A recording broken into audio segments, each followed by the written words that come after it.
Ashton Jeanty goes down with an injury today in practice. We're going to tell you all you need to know and prepare you for what to do in case we're without him. And we're going to give you the top 10 fantasy takeaways from preseason week 2. This is Fantasy Football Daily.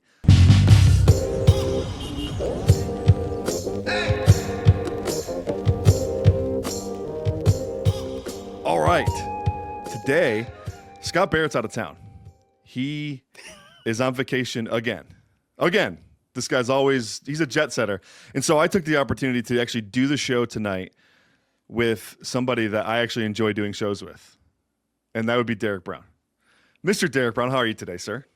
I'm doing good, man. Yeah, Scott's texted me earlier this afternoon. I'm like, dude, where in the world is Carmen Sandiego? I know for the Wayback Machine, like all the young kids out there, they're not going to even know what I'm talking about. Yeah. But go Google that. It's worth it. And Scott is going to be texting us pictures from some tropical location, Brett? I don't know. No, he's back on the East Coast visiting family and whatnot, but you know, whatever. You could have made up something. You could have said he's in Aruba. Gosh, I mean, everybody would have known it was totally made up though, because they take one look at Scott, they know that like he's not going to tropical destinations without SPF 200.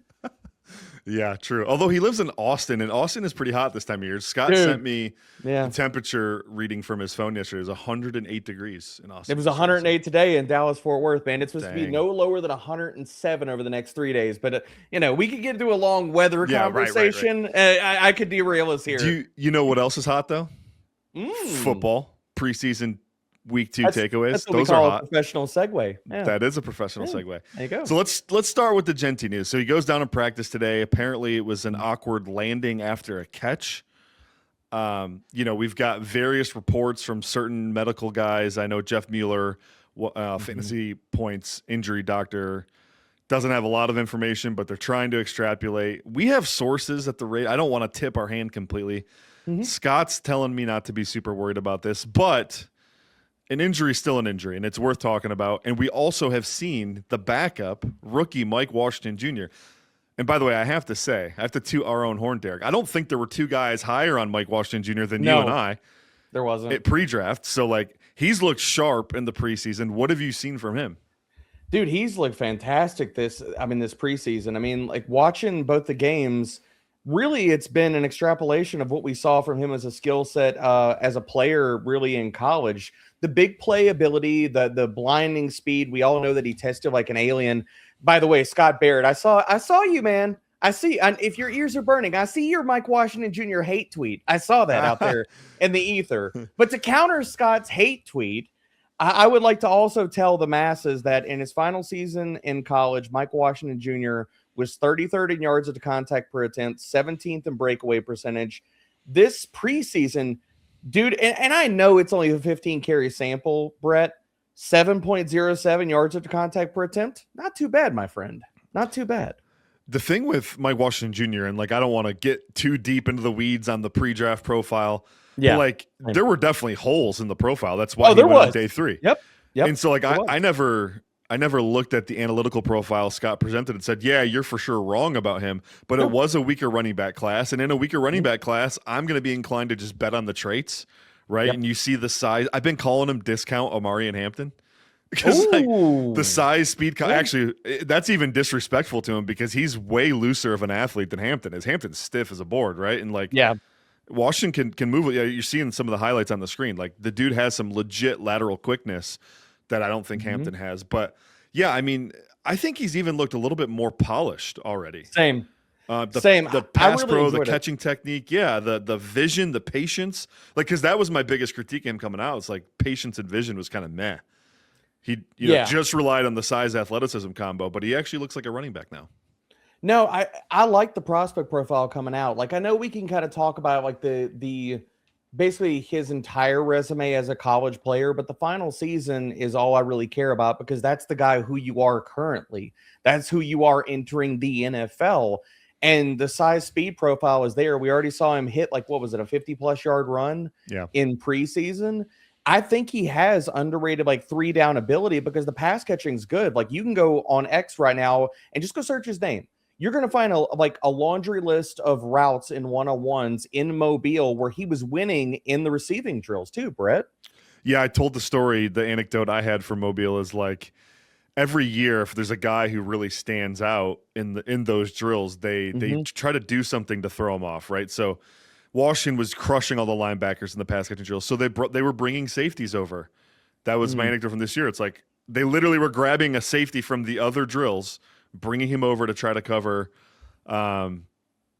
Washington, and then he still beat a safety on a wheel route like 50 yards downfield in the final one-on-one of day 2. So yeah, the pass catching upside is there. He's just a great athlete too, and like tight end and running back athleticism matters just so much. You know, Agreed. all the top tier players are elite athletes. So. Well, and the thing I want to highlight about him, so like we're again, as of recording this, we don't know what the ultimate news. So as you're watching this, listening to this, you might already have that news in hand as you're listening to this. But if Jeanty is truly out for the season, I think Mike Washington Jr. becomes a top 20 running back. And people like, I put this take out on social media earlier, and like after the news came out about Jeanty, and I'm like, and people are like, really? Are you serious? Like, come on, man. And I'm like, really? Like, why is that crazy? Everybody's filing Ashton Jeanty as an RB1 in fantasy without even thinking like twice about it. But his backup, who is a size speed specimen, who has a 3-down skill set, he's underrated in the passing game. Like, I'm not telling you that he's going to get out there running angle routes and play out of the slot like Jeanty can. Jeanty's a way better receiver, but can he be competent in the passing game? Can you get him in advantageous spots where he's a check down option, or like on wheel routes? He has the speed to, if you ask him to go run up the freaking sideline and beat a linebacker, he can freaking do that. So yeah, if Jeanty does miss the whole year, miss time and stuff like that, Washington is an automatic top 20 running back for me. Yeah, that's a definitely a call. I don't think that's too crazy though, Derek. I think I don't either.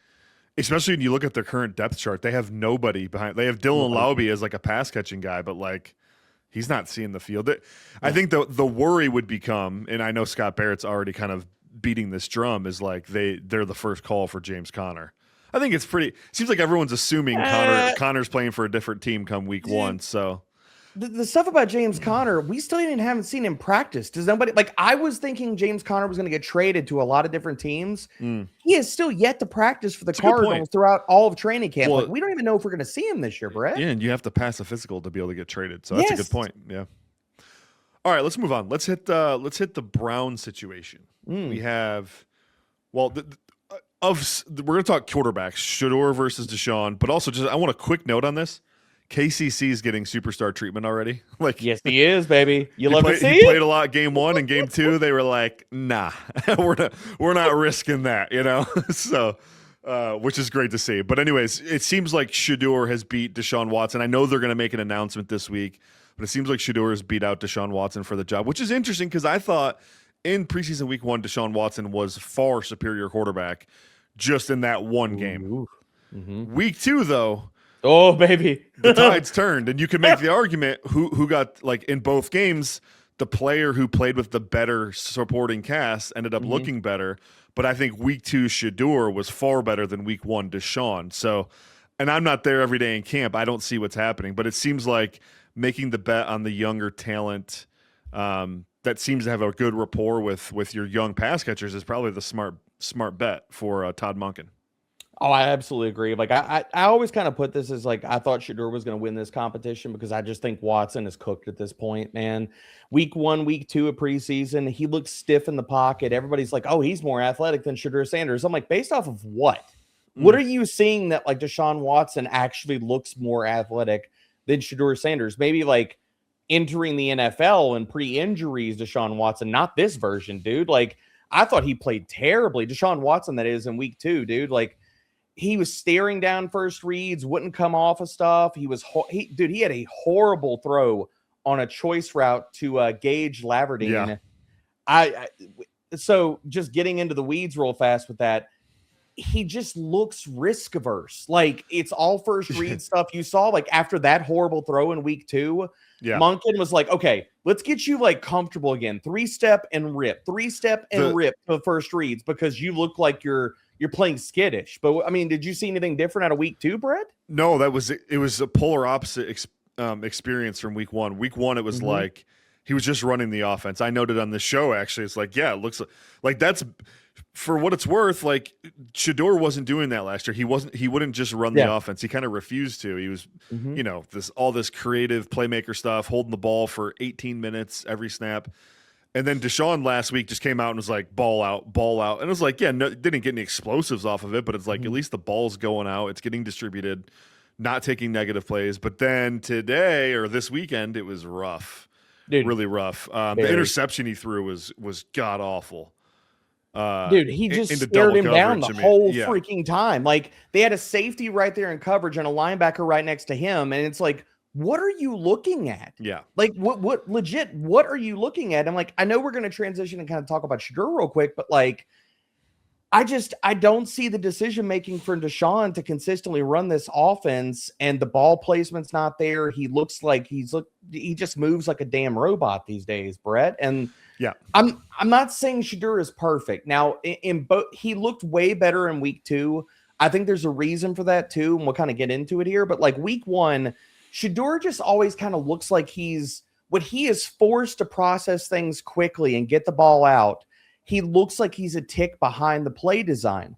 Now, this kind of leads me into week 2, and like he looked really good. I'm not going to take it away from Shedeur, but also he had clean pockets that he was working from. Mm-hmm. He was allowed to sit there and just kind of wait. Like one of the plays that looked the best for him was, I think it was like a deep crosser. He was waiting for the player to clear the linebacker or the safety that was in coverage, and he hit him on like right next to the sideline. And Shedeur looks really good, like ball placement. Mm-hmm. The arm talent looks really good on those throws. Well, that's never been a question for him. No, exactly. Yeah. It's when things are hurried up or he has to play in chaos, then things can kind of go awry. But still, even Shedeur, like what we're seeing out of him, still looks better than Deshaun Watson, dude. Yeah, and Shedeur, I thought Monken did a really good job of giving him a steady diet of like, okay, we'll have like a quick game or screen throw to get that, the ball out quickly, get that processing going. Then they paired it a lot with a lot of, play action, boot type stuff. Mm-hmm. And then it's like, once he built some trust, it's like, cool. Now let's give him a 7-step rep, see if he can, read a coverage. The touchdown throw he had was off of a 7-step concept in the red zone, and he got the ball out on time. It's like I felt like Monken was giving him really good designs and kind of vanilla stuff to build the confidence and the trust. And then, like, once he built that trust, he kind of added in some of that 7-step stuff. So I was encouraged. It's one game. It's a preseason game that, most people will tell you doesn't matter. But I think it matters to Todd Monken, and I think he's going to name his starting quarterback Shedeur Sanders based on it. So it matters to somebody. Fully agree. I think Shedeur is going to be named the starter. Yeah. All right, let's move on to Deshaun Stribling, San Francisco 49ers receiver. Scott and I spent 15 minutes talking about him on the preseason week 1 recap. So, but he built on it, Derek. He built on it, and I think, I'll give you my small piece on it. Then I want to hear your thoughts. It's just like, you don't see a lot of rookie receivers get the workload they're asking him to carry. Like a lot of times you get drafted, especially a day 2 or day 3 guy, and it's like, all right, we're going to specialize you at one of the 3 positions. You're going to play X or Z or F, and then you're going to really work on these routes, and then that's it. And then we'll add to it, right? No, with Stribling, they're like, yeah, you're playing X, you're playing Z, you're playing F, and then you're going to run the full route tree. You're going to be involved in the design game. Oh, and by the way, you're also our best run-blocking wide receiver, so go do that too. And he's just been awesome at all of it. So, like, I'm legit wondering, like, if Mike Evans' injury, if he keeps tweaking this hamstring, Derek, is Stribling actually, like, in contention to be their wide receiver 1 this year? I'm not going to dismiss it, because I think if you look at the rest of the skill sets on that roster, Christian Kirk can't stay healthy. Deebo Samuel is just an underneath manufactured touch guy, and he's still very good at it. Well, he's skinnier. He looks skinnier in the camp right now. Okay, Brett. Now, if he gets hurt, we know that, things can kind of pile up for Deebo very, very quickly as far as the poundage. But right now he's healthy. He looks svelte. But I'm with you, man. Like, Stribling was not a guy as a prospect I was super high on. I looked at him as like a linear player. And that's one of the things that I think is so interesting about what we've seen in preseason. And honestly, you could take this like as a whole or even week by week. I mean, you and I were texting after week 1, and I was like, this looks like the Ricky Pearsall kind of diet of route tree in that it's a lot of short area stuff. They had him run a return route in freaking week 1. And I'm like, a couple of them. Yeah. And I'm like, dude, this is not where his best, his skills are best deployed either. I think it was them saying, can you do this? And testing the kid to see if he can win that way. Because that was one of the things going back to the prospect stuff for Stribling, where I was like, he's a linear player. He has explosiveness, but he's so much better if you get him moving on crossers, get him just built up speed. And that's where you can see some of the yak. But to your point, they've run him in all different wide receiver positions. They've given him a diet of the full route tree. Even in week 2, some of the best reps as he's had. And I know we share this as far as our affinity of what we like in prospects. His body control and ability to go up and snag balls outside of his frame. We've seen that in both games, Brett. Yeah. And it's been on go routes. The one thing that I thought was really good to see in week 2 is they ran him on a double move. Now, was the acceleration amazing? On the double move, did he get a little bit tick-tocky? Could he have been more efficient? Sure. But was he able to also he dropped the freaking touchdown that he would have had on the double move, but it still goes to the point of he got Tony Jefferson to bite on the double move, and he's looked good with all the different spots. Now, the Kyle Shanahan yak diet has not been there so far, but again, I think that's more of usage and what they've asked out of him to this point. I'm not going to say he's going to be an elite yak player. Well, they gave him a jet in week 1. They gave him a jet in week 1. Yeah. And a couple shallows as well. So, yeah, I mean, my thing is I'm expecting once we get into the NFL season 2 is I'm expecting not a heavy diet, but a few more screens and some drag routes, get him moving, dude. Well, what's crazy, dude, is and you're seeing the JJ Zacharyson tweet on the screen right now. Mm-hmm. They came out and they were like, all right, let's see what you can do and get you out of the game. He got targeted on 4 of the first 5 pass plays of the game. I mean, that's insane. And then 6 of the first 8, ridiculous. Just hey, we're going to get you the ball, see what you can do. It was basically, I know you said it was kind of the Ricky Pierce. I think it was the full Brandon Ayuk diet. When Ayuk had his peak. And then on top of that, they're like, oh, but also you got to go do Juwan Jennings stuff too. So it's he's doing both. It's pretty impressive. But I just look at this depth chart. I'm like, Mike Evans is already banged up. Ricky Pearsall's out for the year. Christian Kirk is, still hurt. Debo Samuel. I legit think he's in contention. And you're drafting him as wide receiver or as a wide receiver 4 right now or in fantasy. Yep. So I think he's a great buy. So contingent upside for days, Brett. Fully agree. Everybody needs to be drafting this dude right now. Yes. Let's pivot to the Carolina Panthers dudes. We got 2 we want to talk about. Tet McMillan and Jonathon Brooks. My only note on Tet McMillan, he didn't play a lot. He hasn't played a lot through 2 games, but he's played some. The biggest note for me is the slot use. Yes, see, we didn't compare notes. That's exactly where I'm going. Go ahead, cook, baby, cook. Well, just it's a cheat code to put your number 1 receiver in the slot. And what you see when you look at the most productive fantasy players in the league, almost all of them spend 30 to 35% or more of their time in the slot. Tet McMillan last year was in rare company with guys like George Pickens and Nico Collins, who literally don't play in the slot. I think he was 88% of his routes run came from out wide, which is insane. Pickens and Nico are both in the 90s, but I digress. And then in the preseason so far, he's up at 40 to 45% slot rate. It's again, it's small sample. It's 23 routes or something. It's still notable though. It's telling, dude. Yeah, he's already run more slot routes through 2 preseason games than he did in any 2 games combined last season. I think we're going to be hand holding here, and I was wondering if you were going to say it before I said it. Does this not feel like Dave Canellis just went and watched all of the Drake London diet? And this is what we're getting? This really does feel like that, though. This feels like that Dave Canellis went back to the drawing board and he said, oh, man, they're doing some really smart stuff with Drake London.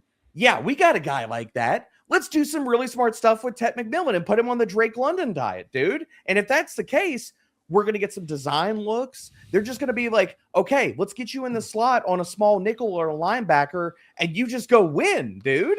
Yeah, just the free release into the secondary is just nice too. Like, Tet's so good at breaking down zone as well. So it's like, very good. I agree. The Drake London diet would be freaking awesome for him. So, yep.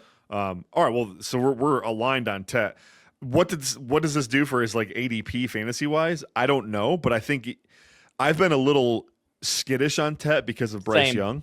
It's like guy had 3 200-yard passing games last year, but if Tet's going to get more easy button throws, maybe the market share, like Bryce Young's market share doesn't have to go up that much, or I'm sorry, his passing yards don't have to go up that much as long as Tet McMillan's market share kind of goes up or stays relatively the same. So I'm a little bit more comfortable with Tet at his ADP now. I just worried about the passing rate. That's the only been my worries about Tet have not been Tet centric. It's straight up been Bryce Young and passing volume. That's my only worries about Tet. Well, speaking of passing volume, what about Jonathon Brooks? I'm encouraged. I'm encouraged, Brett. We didn't see a lot of him, but when you're telling me in week 2 he played 12 or 13 snaps with Bryce Young, he was the bell cow there. And I know everything coming out of camp like has been they're going to treat him with kid gloves and stuff like that. Dude, he's 21 months. When we get to week 1, he is 21 months off the last ACL construction. He is fully freaking healthy.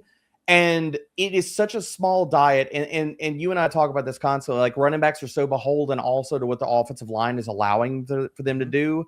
And especially I think that this is also true for a player like Jonathon Brooks. Like he's not twitched up. He's not a guy that's going to sit here and make something happen like juke 3 guys in the backfield. He's not Kenneth Walker.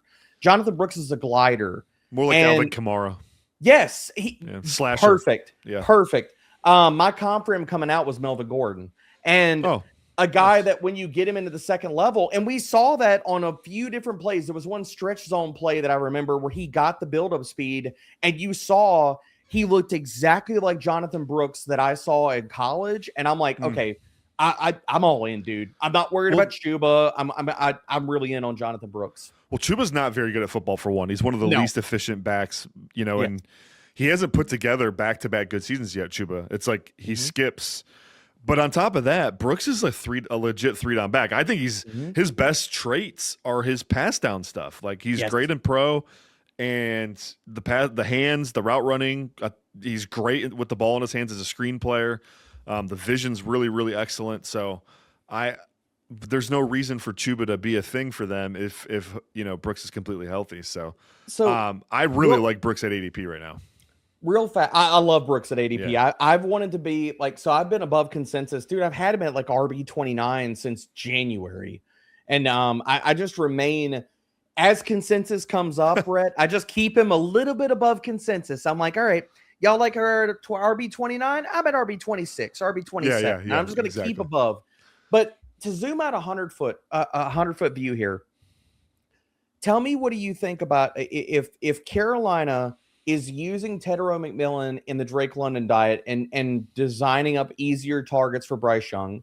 We get Jonathon Brooks as a legit part of this passing game. Do we see a better season with more easy button throws and stuff like that for Bryce Young? And I don't want to derail us, but like we've kind of meshed both these things together. Shouldn't that help Bryce Young? Yeah, it should. It should. Yeah, I think, you think about it too. Like, think about what they've tried to do. They tried to draft an Xavier Legette who's supposed to be super dynamic with the ball in his hands. And he hasn't earned enough trust to get those targets. It's like, so I think they've wanted that role in the offense. And I do think with Tet now playing more in the slot, and Brooks being a legit pass down back, absolutely, it should give Bryce a lot more easy button throws. But also, they're not going to, like, the season they had last year, it's a little fluky. And they're going to have to, I think, scratch and claw a little bit more to have a shot to win that division. And the pass rate has to come up probably. So, yeah, I agree. Yeah. They can't just sit on leads and lean on an easier schedule. Exactly. Yep. All right, let's pivot. Your guy. This is my guy too. This is my RB2 in the 2024 draft. The Green Bay Packers, MarShawn Lloyd. He has somehow stayed injury-free long enough for us to have this conversation, which is a miracle in of itself. But we loved Lloyd as prospects. He destroyed everyone at the Senior Bowl. Motion Man, our producer, was at the Senior Bowl that year, actually. But man, he looks fantastic, and I don't know. I can't put into words how excited I am to see him on the field finally. But all I wrote down, the only note I want to throw out, and then I'll let you cook, is juice. That's it. Juice. Yes, baby. He looks now. I'm not going to derail us here, but I will say very quickly, whoever the heck is handling the hamstring issues for Christian Watson and MarShawn Lloyd, can we just shove Jordan Tyson into a FedEx box and send him immediately to that doctor? Because he needs to go to it, man. Pretty sure they live in Germany. Sure. Well, I don't care. Buy him the ticket. Buy him the ticket and let him go right now. It's not like he's playing football or anything. But MarShawn Lloyd, to your point, all of the stuff to get him right, he looks healthy. He looks physically right out there in the field. And again, another guy you and I were talking about earlier this week was like, the vision he looks rusty to me. Now, some of the vision on his runs looks kind of wonky where he's missing cutback lanes. I think can be... Go ahead. I was saying they gave him no under center runs though. Really, it was all shotgun crap. That's fair. As we're about to see one from under center, but well, yeah. But to your point, I think that the other part about it, he looked extremely. They had a few stretch zone runs, and he looked so much more comfortable as far as like press flow and using that explosiveness, Brett.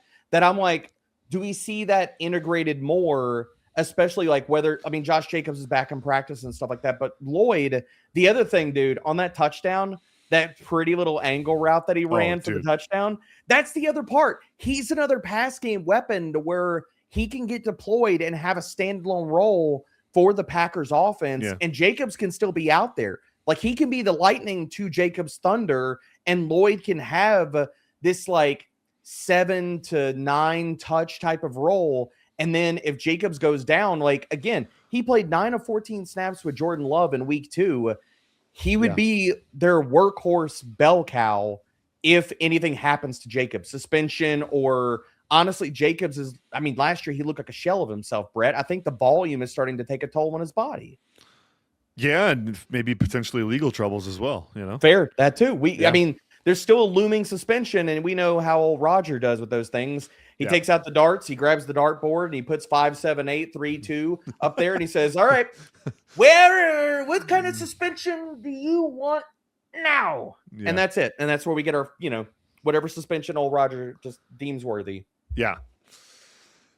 All right, let's so we're both in on Lloyd. I think he's going to have a role this year that's relevant for fantasy for sure. Speaking of someone who is definitely more fantasy relevant than anyone thought when they drafted him, Malachi Fields in New York. Derek, my man got starter treatment. He did. He got starter treatment. He got bubble wrapped, Brett. He got bubble wrapped. And that speaks volumes. One, we know Neighbors is the one. There's no question about that. Mm-hmm. But he is coming back from a catastrophic injury. They're bubble wrapping him too, obviously. But they like Fields enough to say, hey, Neighbors might be off to a slow start. We need you to be the guy. So they bubble wrapped him. Darius Slayton played the whole freaking game. Yep. And that seems like who Fields would have to beat out for playing time with the ones. Well, he's already passed him on the depth chart, it looks like. So, but Fields as a prospect to me is the perfect complement to Malik Neighbors, where Neighbors is your shifty Antonio Brown, route him up type, can also win at the catch point, right? But like eventually will be an elite route runner and separator. Malachi Fields is the like legit alpha X, block his little tail off in the run game, but also go up and make things easy on your quarterback, as you're seeing on the screen right now. The catches over the DBs. He had some of the freakiest catches you'll ever see at a Senior Bowl practice this year. He had one where I think he chased the ball.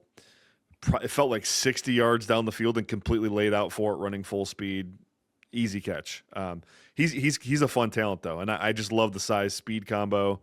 He's a classic height, weight, speed guy. But it's cool to see him get bubble wrapped in week 2 of the preseason here. Yeah, and I have a lot of the same notes. Like he played X in the preseason. I think that's the role he's going to play in the regular season. I think they're going to probably and correct me if I'm wrong in how I'm projecting this, Brett, but I think you're going to see Malachi play the X role. I think you're going to see Neighbors kind of rotate between Z and slot, manufacture touches, like basically get the ball in his freaking hands. And then whoever we get opposite those guys, like a 2 wide receiver sets, I think those are going to be your guys. And then we're probably going to see a smattering of like Darius Slayton, Darnell Mooney, who missed this last week. I think he was like the best man at his brother's wedding or something like that. That's why he didn't play in week 2 of the preseason. But with Fields, I agree with everything you said. Like the one thing that I had questions about him as a prospect and the route tree that he was asked to in the role that he played in college was I was like, man, I just don't know if he's going to be. Well, I was like, he had this like vertical, linear, heavy type of route tree where they asked him to stretch the field, and he didn't run the full route tree in college. So my thing was, how much can he be a target earner in the NFL? But I know that you saw a lot. Unfortunately, I wasn't able, thank you, American Airlines, I wasn't able to make it to Mobile this year. But I know when you were in Mobile, we were texting back and forth, and you were like, dude, Fields looks like a totally different beast down here because he's allowed and he's being asked to do more. I mean, like, can you elaborate on that a little bit? Like, as far as like, what did you see in Mobile that gave you more hope than some of the collegiate tape? Because I was a little bit lower on him based off of that tape. Yeah, just getting him a little bit more on the horizontal plane. So his entire route tree at Notre Dame was linear, vertical. Mm-hmm. I mean, like legit goes, posts, back shoulders, deep corners, and like deep hitches. Really nothing in the, in breaking diet. And in Mobile, they immediately they started moving him around. They put him at Z, they put him as the big slot. And he was running digs and deep crossers and out routes and looked really comfortable doing it.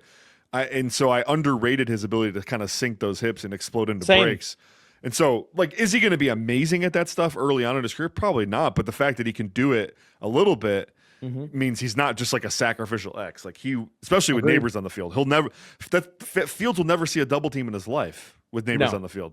Agreed. So it's like life is pretty easy for him, and he should be able to capitalize. So I think this is super fantasy relevant, especially in an offense where, at least at fantasy points, we love Jackson Dart. We think Jackson Dart's a great fantasy asset. We love Malik Neighbors. We love Cam Scatteraboo. Fields just helps all those guys, and I think this offense is kind of taking shape. Isaiah Likely, some like him, I don't. But, the offense is kind of taking shape, and you're kind of seeing the potential if they don't get Matt Nagy'd. Yeah, different conversation for a different day. Yeah, I was going to say we could go on in a whole different show about being Matt Nagy'd, but I digress. Conversation for another day. Let's go back to the Raiders for a sec. I wanted to talk Fernando Mendoza. I've shared my thoughts extensively on this show already. Why don't you tell us what you thought about Fernando? I thought he looked good. I definitely thought that he looked very much like a rookie. Like, I think they need to start Kirk Cousins week 1, man. And I know there's like 2 different camps about like, especially because of practice reps and things like that and live game reps of like learning and stuff. Now, I will say watching him behind a backup offensive line against the Houston Texans is not coloring, too much of the picture for me, because I'm very well aware of like the reasons of why that looked the way it did in week 2. But the thing that's holding me back a little bit about Fernando is I feel like he's still adjusting, and very much so. Again, I want to be very like diligent about how I'm laying this out. He's played 2 NFL preseason games, but I feel like the version of Fernando that we're seeing right now is somebody that's still working it out of what can I get away with. And I'm processing in real time the massive jump in spacing and speed of the NFL level, because the thing about it, like what I've seen through 2 weeks of preseason, Brett, and I'm curious, like if this is your takeaway or where you sit on this, was for a guy that I felt like as he moved through the collegiate season last year, we saw him be more out of structure playmaking, aggressive. Like I felt like his trigger has been not a little bit slow, but he's been a little bit hesitant at times where he'll see it and you're like, rip the ball, rip it. And he's like, he'll pat it, he'll wait, he'll get dancy, and it's not consistent. Now to that point, I felt like he was better in week 2 and that goes away, but that is something that I'm seeing out of him where it's like, I feel like he's like in real time adjusting to the speed of the NFL game and the spacing and tighter windows. But I mean, what did you see out of him so far this preseason? Yeah, I think that's a fair. I mean, I've been high on both performances. I know the interception scared a lot of people that he had. It was really I'm not worried about that. Late over the middle to a check down, but ultimately, like, I think you're right. There is a spacing difference. In college, you have the wide hashes, right? And so their whole playbook at Indiana was basically designed to kind of exploit that. They were attacking outside of the wide of the far side of the field. Where in the pro game, everyone's faster and it's more condensed space. So I do think you're seeing him. There are certain pass concepts where he is taking an extra beat to kind of feel things out. But I do think like he still looks really good in rhythm. When you can tell when he's feeling it, he looks confident. Yes. I think the ball looks awesome. Like the ball off his hand looks great. Not really worried about that. The pocket navigation looks relatively fine. But I want to take this conversation kind of a different angle. Like, what are the Raiders' goals this year, do you think? Like, if you were running the Raiders, it's a new regime. It's year one of a new regime. They've had basically a draft and a half to kind of turn this thing around. A lot of influx on the roster. Like, what is the realistic goal for the Raiders this year? You're in evaluation mode. Who on this roster can be short and long-term pieces for us? And that's another reason why I don't think you put Mendoza definitively out there in week one. They have to, like, for me, if you're asking me if I'm running the Raiders, what do I do? I start Kirk Cousins week one and I say, is this a situation to where we can at least be functional based off of the run game, the offensive line, the receivers that we have and that we don't have? Can we be functional to the point where we can at least get a fair assessment about Mendoza? Or is this situation so broken this year, despite everything we tried to do this offseason? Is it still so broken that if we airdrop Fernando Mendoza into the situation, is it so bad this is going to hurt his learning curve instead of help it based off of learning on the job? But again, that's if I'm running the Raiders. Now, Brett, you tell me, did I do a bad job of running the Raiders? No, that's perfectly. It's exactly what I wanted you to say. Because my big question is, why are we putting Fernando on the field without Tyler Linderbaum, without Brock Bowers? Why do you put him out there without to get Trey Tucker? Yes, thank you. Why do that? I don't understand that. Yeah, I don't get that. You put your offensive line is crap. Okay, so we get a good assessment of Fernando. Let's put him up against the Texans backups with our garbage backup offensive line. This will work out well, Brett. Yeah, exactly. So that's kind of where I'm at. I would protect the first overall pick a little bit better than they have. Thankfully, it sounds like Kirk Cousins is fully intending on being the meat shield for him for several weeks, and that should be the case. But if you are going to put the man on the field, please, God, put the best players on the field with him. And it sounds unfair because we expect rookie quarterbacks to step in and play with second and third stringers all the time. I don't care. They're not the first overall pick in the draft on a team that's rebuilding and planning for the future. All right. I fully agree. End rant. Antonio Williams, Washington Commanders wide receiver. Yeah, looked good against the Lions in limited play. But also the training camp videos I see of him constantly, he's just snapping dudes off route after route. You're the one who put him on the list, though, so tell me what's up. So I was very curious. Okay, if you look at his preseason usage, he played 58.3% out wide, but then 4 of his 6 targets came from the slot.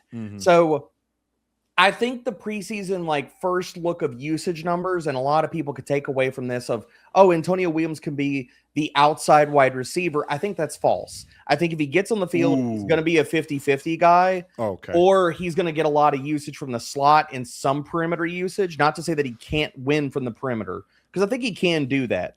His best year of tape at Clemson was outside. Yeah, I did the most impressive rep that I was sitting at my desk earlier today, and I was like, oh, he had a nice grab outside of his frame on it was a deep out or a deep over. I'm forgetting right now from the slot. And you saw, again, we go back to the body control, baby, it translates. Oh, yeah. Whenever you're able to do that and stuff. And the thing is, what are the Commanders doing with their wide receiver usage? Is like their coaching staff, Adam Peters, they draft all of these guys, and then they're like, yeah, but we're not going to play any of them. Luke McCaffrey, not going to play him. Jacoby Lane, not going to play him. Ben Sinnott, not going to play him. Antonio Williams wasn't even getting reps with the ones until a week ago.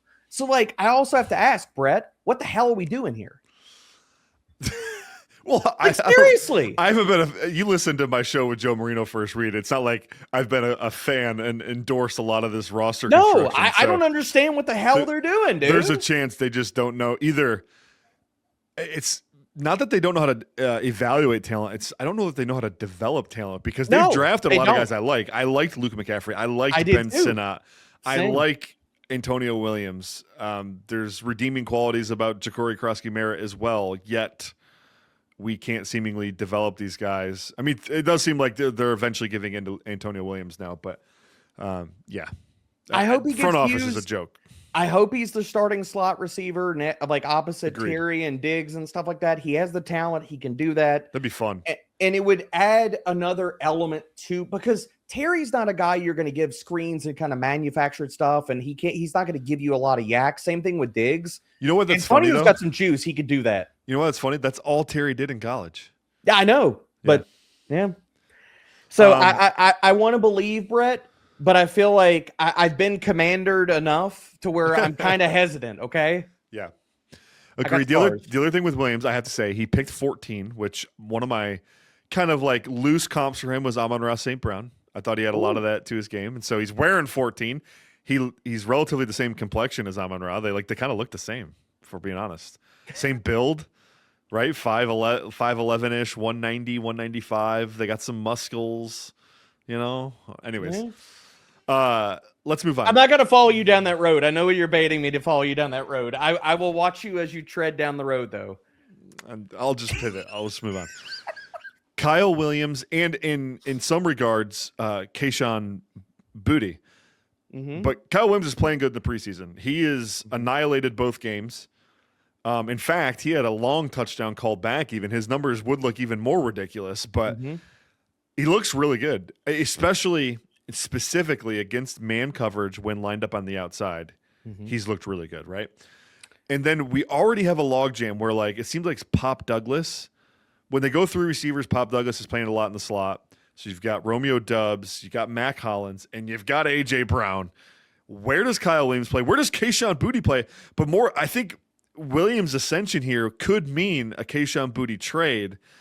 Team building wise, I'm not sure I love that because Boutte's a very cheap, cost-controlled receiver at a very important position. But if you can get a day 2 pick for him, you feel like you got to do it, right? I think you have to do it because I'm pulling it up right now live. I want to say that after this year, he's a free agent. Kayshon is he's a free agent after this year. So if I'm the Patriots, you trade him. You trade him for if you can get a round 4 pick, you're probably not getting that. But Brett, would you do it for a pick swap in the round 4? It feels kind of generous. He probably goes for much cheaper than that. I feel like you might be underselling what his value is going to be. I could be. And it's hard with the receivers like this that are especially in this kind of because Boutte is I think he's a better route runner than what we've seen in the NFL and stuff. I think that he's been mostly a field stretcher for New England and stuff in the role that he's played, but I think there could be more to chew on there as an NFL player. But to your point, Kyle Williams looked freaking awesome in preseason, dude. He's got a 20.4 ADOT. They had him, dude. I felt so bad for Jonathan Edwards for the Colts. That poor corner. Kyle Williams was absolutely putting him in a damn blender, dude. He won. There was such a good rep in week 1 of the preseason, man, against Jonathan Edwards. He won against inside leverage, got a nice, solid in-breaker, easy red zone fade. He should have had another touchdown, too, if Tommy DeVito wasn't late and bad ball placement, man. Underthrown go ball where he stacked the corner. Could have been another, touchdown. Week 2, he against Keely Ringo, Ambry Thomas. The only thing I'll say in week 2 where it gave me a little bit of pause of okay, how well can he win versus because I did see a lot of the reps man press and stuff. Ambry Thomas, it felt like he got his hands on him, could slow him down, but I think some of that probably would have been called a DPI in a real game without grabby he freaking got. There was a lot of Terry and Arnold to a few of those reps there, Brett. But Kyle Williams looks good enough. If I was the Patriots, I would be shipping Boutte out of town, man. If I could get a round 4 pick for him, I would say bye-bye. Yeah. Kyle Williams is our field stretcher with maybe some more gas, man. So Dontavian Wicks was traded this offseason for a 5th and 6th round pick. Okay. And Boutte's been more productive than him. So Fair. So like maybe a 4th. yeah, I think a 4th would be good. And I think if you get the right team that's desperate enough, you might get a late 3rd out of it. So So the Raiders. Got it. yeah, there you go. Yeah. All right, a pair of rookie wide receivers, Kevin Coleman Jr. and Ted Hurst. Mm-hmm. Kevin Coleman Jr. with the Miami Dolphins, Ted Hurst over with the Tampa Bay Buccaneers. Yeah, I know you're a Ted Hurst guy. I'm going to let you rap about him in a second. The Kevin Coleman thing is definitely fantasy relevant because we're just dying for a Dolphins receiver to establish himself. The only problem is like Malik Washington's probably the most established receiver on the roster. Mm-hmm. And Kevin Coleman's got to compete with him. Like of all the spots he's got to compete for, he's got to compete with the one guy who kind of has some gas, I guess. So that said, it's promising to see. I predicted early on in the offseason after the draft that he would eventually be their starting slot receiver this year, not next year, this year. So there's a chance by the end of the year, Derek, they have 3 rookies starting at wide receiver with Chris Bell, Caleb Douglas, and Kevin Coleman Jr. I think that's the best 3 wide receivers on this roster. I'm full agreement, man. Like I said this, I think right after the draft, I was like, Kevin Coleman Jr. will be starting for the Miami Dolphins by the end of the year. I love his game, man. Like I think he's Wan'Dale Robinson, basically 2.0, and not the early career Wan'Dale. I want to be very like particular about that.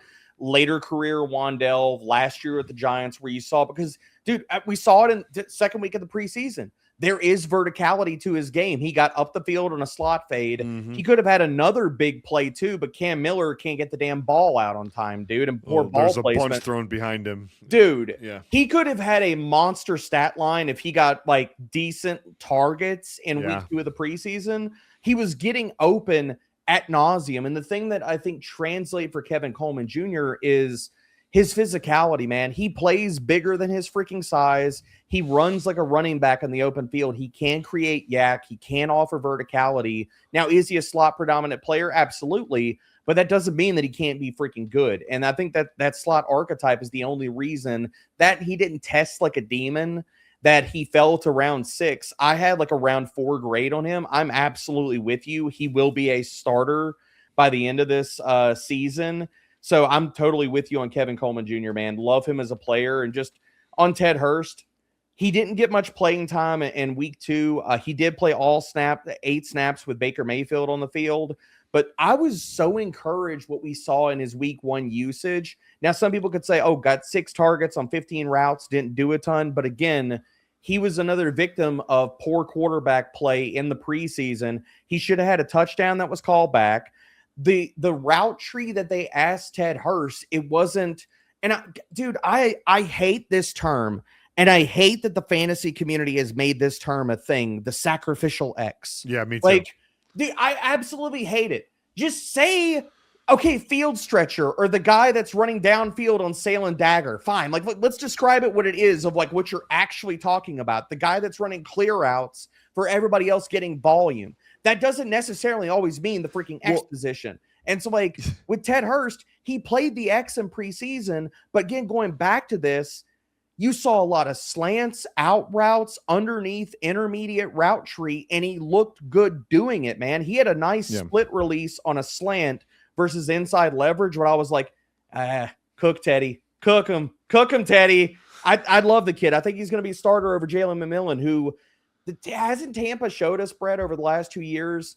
Everybody's like, oh, we love Jalen McMillan. I was like, Tampa Bay doesn't seem to love him. They keep drafting wide receivers to go take his job, dude. Yeah. I like that you said the X receiver thing, because it's convinced people that playing X receiver is bad for fantasy. Yes. But let me try this. We track this at Fantasy Points Data. And by the way, if you've never used the Fantasy Points Data Suite, please go to data.fantasypoints.com. We also have the next edition of that coming very soon. Which I hear looks really good, Brett. I hear from I'm sure you haven't seen it. Anyways, yeah.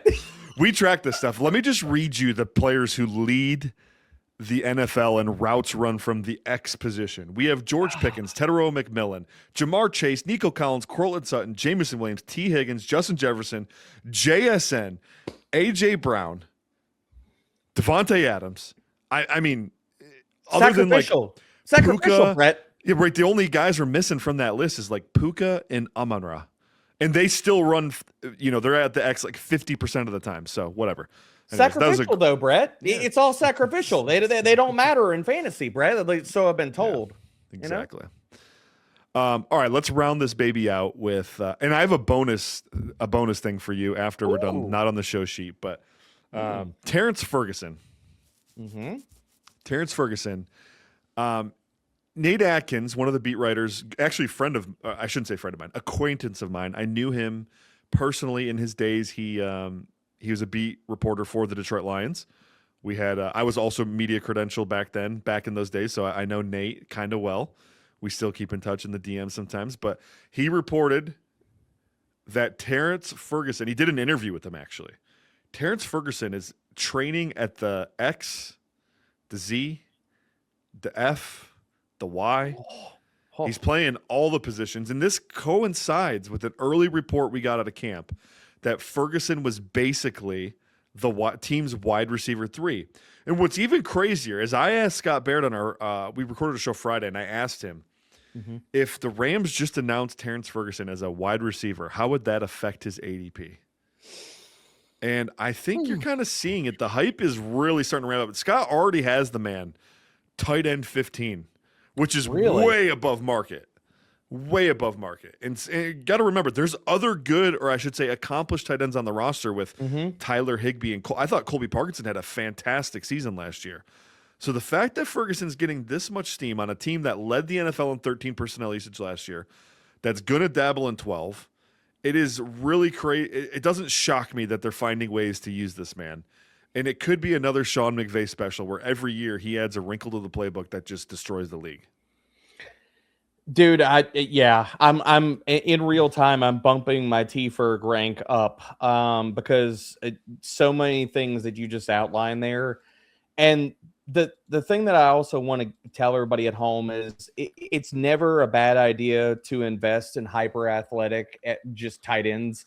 It is the most correlated position in all of fantasy to athleticism. You do not see any schmo tight ends that run a 4.7, 4.8 as top 5 elite fantasy tight ends, top 7, top 10 guys. It just does not happen. So whether we want to invest in Sean McVay, we want to invest in this offensive ecosystem that's probably a top 5, 10 scoring offense yet again. Go ahead, Brett. There's only just to continue your point. There's only 2 tight ends in NFL history to have over, I believe it's 800 receiving yards that didn't test as elite athletes. Do you know the 2? I know one of the 2. One of them is Kyle Rudolph, is it not? No, Rudolph did test as an elite athlete, actually. Oh, did he? Okay. Low end of elite. Zach Ertz. Okay. And Jordan Reed, when Jordan Reed tested, he had a torn hamstring. I was like, he was hurt though, too. Yeah. Right. So but point being is like he probably was an elite athlete even, and there's only 2 ever. That's it.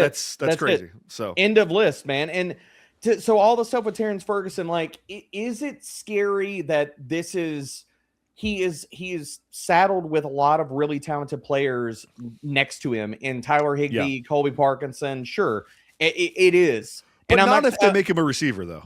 No, you're right. And to that point, I mean, we go back to rookie year usage. He played 49.8% out of the slot. He also was 22.2% out wide. So basically, this dude was never in line, and he had a freaking 17.98 out, Brett. So like they were using him as the shot guy, like late in the season. He was the seam guy. He was the shot guy. He was the shot play guy. So it's like, if they're going to sit here and give him more of the full route tree and, as we like to talk about a ton, can make him more of like in with being the shot guy, also the dump and run tight end, and just like let his athleticism play up. Hell yes, I'm in. All right. Now that that's over with, I can ask you the question I've actually brought you on the show to ask you. Oh, dear. And I wanted to start the show with this, but I know Trey, Motion Man, the producer, would have killed me. I also know the listeners probably would have killed me. So if you're done with the conversation, you guys can tune out. I got to hear Derek's answer on this question, though. I can't have you on my show and not ask you what the best new metal release of the year is. Oh, you beautiful, beautiful man, you. Oh gosh. Okay. I'm in between a few different things. Now, I will say right now, I am pining, as we're recording this, Beartooth's new album is coming out this week. That has been on my to-do list for, or at least like going to be like up there with top albums of the year right now. But I will say outside of that, the best metal release of the year, I'm in between Motionless in White and when President drops their new album.